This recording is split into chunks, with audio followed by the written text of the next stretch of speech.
दोस्तों, भगवान शिव सभी प्रकार की बुराइयों का विनाश करते हैं। उन्होंने अपने भक्तों को बचाने के लिए कई ऐसे रहस्य उद्घटित किए जिसका अनुसरण करने पर मनुष्य तमाम प्रकार के दुख, असफलता, पाप, दुर्भाग्य व बुराइयों से बच सकता है। वैसे इसी क्रम में आज हम आपको माता पार्वती व महादेव के बीच हुआ एक ऐसा संवाद प्रस्तुत करने जा रहे हैं जिसे सुनकर निश्चित ही आपका जीवन बदल जाएगा। लेकिन कथा शुरू करने से पहले यदि अभी तक आपने इस चैनल को सब्सक्राइब, वीडियो को लाइक व शेयर नहीं किया है तो जल्दी से कीजिए ताकि आगे भी आपको सनातन धर्म से जुड़ी ऐसी ज्ञानवर्धक व रोचक जानकारियाँ प्राप्त हो सके।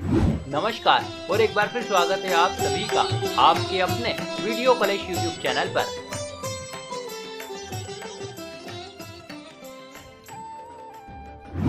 दोस्तों, जैसा कि आप सभी जानते ही हैं, इस संसार में अनेक धर्म है। यहाँ पर कोई खुद को हिंदू तो कोई खुद को मुसलमान कहता है।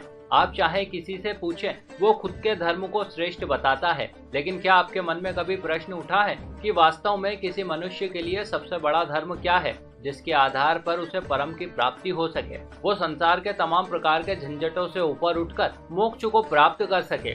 ठीक यही प्रश्न माता पार्वती ने भगवान शिव से पूछा था।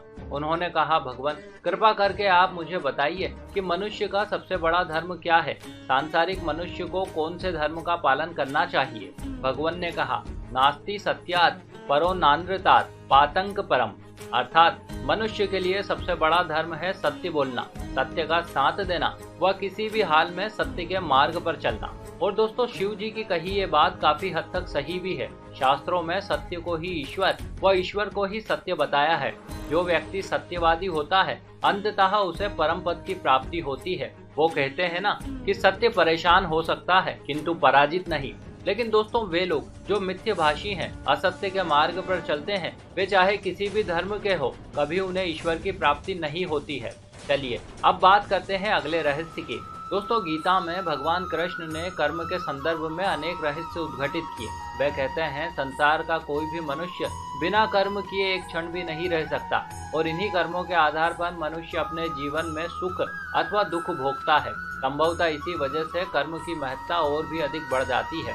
वैसे कर्मों के संबंध में माता पूछती है, प्रभु हमें कर्म के संबंध में किन किन बातों का ध्यान रखना चाहिए, किस भाव में रहते हुए कर्म करना चाहिए? शिव जी कहते हैं, आत्म साक्षी भवे नित्य मात्मनुस्तु शुभाशुभ है, अर्थात जब भी हम कोई कर्म करें उस समय हमारे मन में साक्षी भाव होना चाहिए। साक्षी यानी कि दृष्टा। यदि संक्षिप्त में कहें तो हमें खुद के कर्म का खुद ही गवाह बनना चाहिए। कर्म करते समय ना तो हमें उसके प्रतिफल के बारे में विचार करना चाहिए और ना ही कभी लाभ हानि के बारे में सोचना चाहिए, क्योंकि जब भी हम कोई कार्य साक्षी भाव से करते हैं तो हमारे अंदर बैठा परमात्मा किसी भी हाल में उस कार्य को सिद्ध कर हमें सुखद परिणाम प्रदान कर देता है। चलिए अब बात करते हैं अगले रहस्य की। माता ने प्रभु से कहा, नाथ अब आप मुझे ये बताइए कि ऐसा कौन सा कर्म है जो मनुष्य को कभी नहीं करना चाहिए?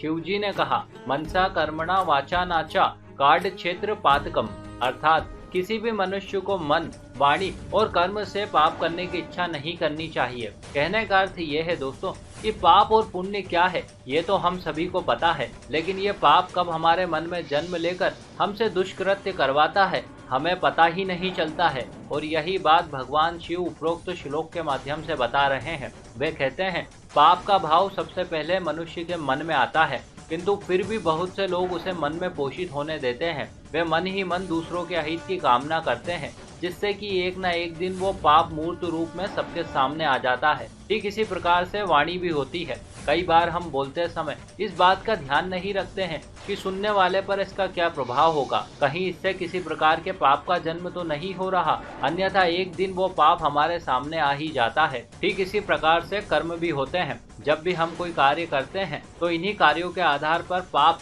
अथवा पुण्य का जन्म होता है, जो आगे चलकर हमारी नियति निर्धारित करते हैं। अतः हमें मन, वाणी और कर्म से पाप रहित रहना चाहिए। इसके बाद दोस्तों, माता ने अगला प्रश्न पूछा। वे बोली, महादेव कृपा करके आप मुझे ये बताइए कि वो क्या है जो मनुष्य की सफलता में बाधा बनता है?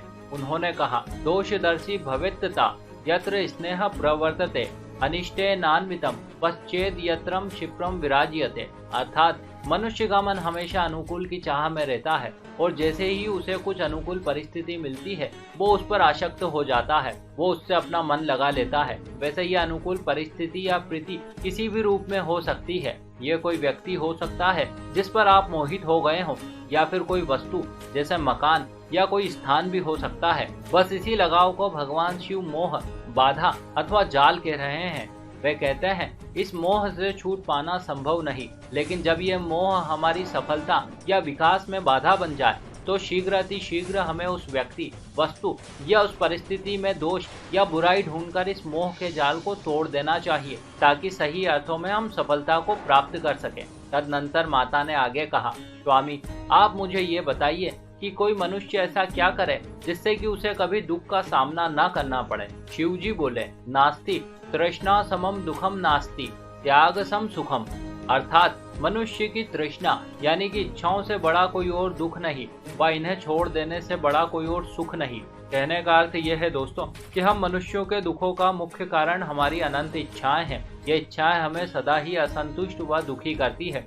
असल में इच्छाओं का स्वभाव ही अतृप्ति है। जैसे ही हम एक इच्छा को पूरी करते हैं दूसरी इच्छा तुरंत हमारे मन में पैदा हो जाती है। फिर जब तक हमारी वो इच्छा पूरी नहीं होती तब तक हम दुखी रहते हैं। वह जैसे ही हमारी वो इच्छा पूरी हो जाती है वैसे ही हम नाम मात्र की प्रसन्नता की अनुभूति करते हैं व अगले ही पल कोई नई इच्छा को पकड़कर दुख अनुभव करने लगते हैं। अतः इन इच्छाओं के संदर्भ में भगवान शिव कहते हैं कि किसी भी मनुष्य को अपनी आवश्यकताओं व इच्छाओं में अंतर को समझते हुए अनावश्यक इच्छाओं का त्याग कर मन को स्थिर करते हुए शांति पूर्वक जीवन बिताना चाहिए। बस केवल तभी हमें दुखों से मुक्ति मिल सकती है। और इस प्रकार से दोस्तों महादेव ने मनुष्य जीवन को बेहतर बनाने के लिए 5 रहस्यों को माता के समक्ष उद्घाटित किया था। आशा करते हैं आपको हमारा प्रस्तुतिकरण व प्रयास जरूर अच्छा लगा होगा।